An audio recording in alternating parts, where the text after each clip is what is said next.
नमस्कार, मी प्राजक्ता चिटणीस. माझ्यासोबत आहे हार्दिक जाधव. हार्दिकचं हे पहिलंच नाटक आणि सगळ्यात महत्त्वाचे पहिलंच नाटक त्याला भरत जाधव यांच्यासोबत करायला मिळालंय. मला सांग, किती आनंद होतोय तुला? ऍक्च्युली खूप खूप जास्त आनंद होतोय. आणि दुसरं म्हणजे ना तेवढंच दडपण पण आहे डेफिनेटली. कारण का भरत जाधव आणि चिन्मयी सुमित हे काही फार म्हणजे काय म्हणतात ना, खूप नावाजलेले आणि सगळ्यात महत्वाचं म्हणजे इतके मातब्बर आणि इतके काय म्हणतात ना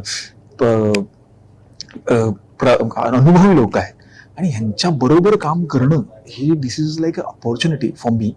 आणि आनंद तर डेफिनेटली आहे, पण त्याच्याबरोबर ना एक जबाबदारी आहे की ही जबाबदारी जर का मी नाही पार पाडू शकलो तर त्यांची सगळी जी काही मेहनत आहे, बट ऑब्वियसली हे एका टीमचं काम असतं. तर टीमचा एक जरी पोल लूज असेल तर ते डळमळतं. तर डेफिनेटली ते डळमळतं कामा नाही, ही जबाबदारी घेणं माझं काम आहे आणि ती डेफिनेटली मी करतोय. बघत आता लेट्स सी काय होतंय ते. मग भरत जाधव यांच्या नाटकात तुझी एंट्री कशी झाली? ह्याच्यामध्ये थोडीशी बॅकस्टोरी मी सांगतो. मी बेसिकली भरत जाधव हे माझे सख्खे काका लागतात. आणि बेसिकली मी याच्या आधी रायटिंग अँड डिरेक्शनमध्ये होतो. केदार शिंदेकडे मी ॲज अन असोसिएट डायरेक्टर म्हणून काम केलंय. खो आणि श्रीमंत दामोदर बनते या सिनेमाचा असोसिएट डायरेक्टर.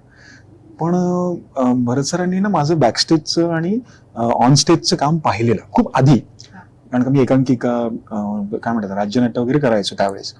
सो त्यांना एक कुठेतरी डोक्यात होतं की हा करू शकेल. पण एक योग्य नाटक किंवा योग्य रोल त्यांना वाटत नव्हता, जो आतापर्यंत वाटला नव्हता. आणि ह्या नाटकाला वन फाईन डे मला सकाळी फोन आला, अरे असं असं आहे, तू ये जरा रिडिंगला. जनरली मला रिडिंगला बोलवतात. म्हटलं ठीक आहे येतो. आणि आल्याला डायरेक्टली बॉम्ब होता की ह्या मुलाचा रोल तू करतोस. आणि हे काय होतं. पण याही पेक्षा ना सगळ्यात मला माझ्या दिग्दर्शकाचं कौतुक वाटतं की तो खूप तटस्थ होता की ठीक आहे तुमचा पुतणा आहे वगैरे सगळं मान्य, पण मला याचं रिडिंग ऐकायचंय.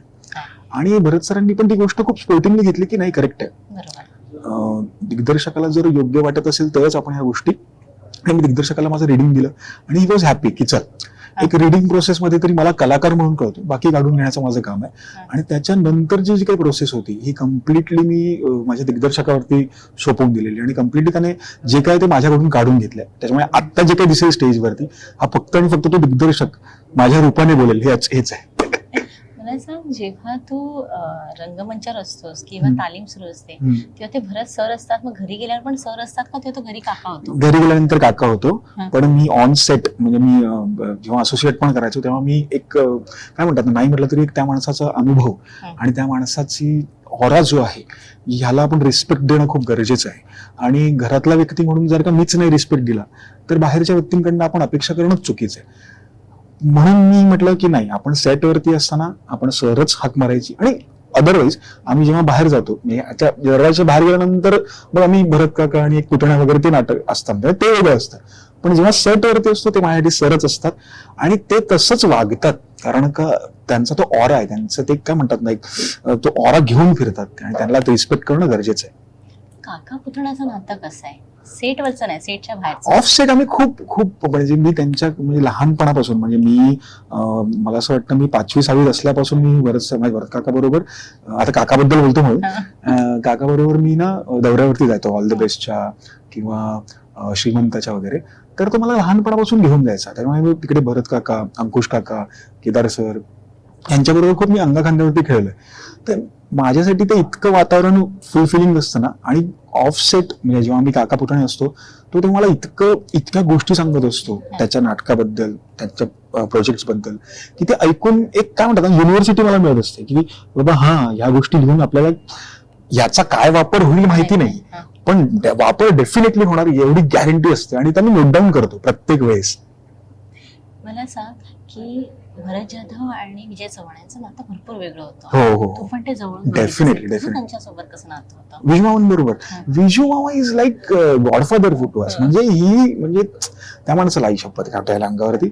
आज ते नाहीयेत आमच्यामध्ये, पण तो माणूस आजही आमच्या हृदयात आहे आणि तो कायम राहील. कारण का तो माणूस त्या माणसासारखा कलाकार आणि त्याच्यासारखा माणूस भेटणं म्हणजे इज नेक्स्ट टू इम्पॉसिबल. म्हणून ते नातं, कारण का भरत सर पण तितकंच चांगलं व्यक्तिमत्व आणि विजू मामा पण तितकंच चांगलं व्यक्तिमत्व.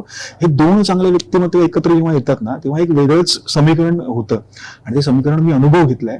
आणि विजू मामा म्हणजे नेक्स्ट टू लेवल. म्हणजे अभिनयाच्या बाबतीत तर वादच नाही. म्हणजे मी त्यांना ना जेव्हा मी असोसिएट करायचो तेव्हा ते कधीच स्क्रिप्ट वाचायचे नाही. मी त्यांना स्क्रिप्ट वाचून दाखवायचो आणि त्या माणसाची मेमरी इतकी शार्प असावी, एकदा सीन वाचला ना कितीही पेजेसचा असो, त्या माणसाच्या कम्प्लीट लक्षात राहायचा तो सीन, वाक्य टू वाक्य. दिस इज ह्याला कलावंत म्हणतात आणि ते प्रत्येक वेळेस त्यांच्यातला कलावंत बाहेर पडायचा.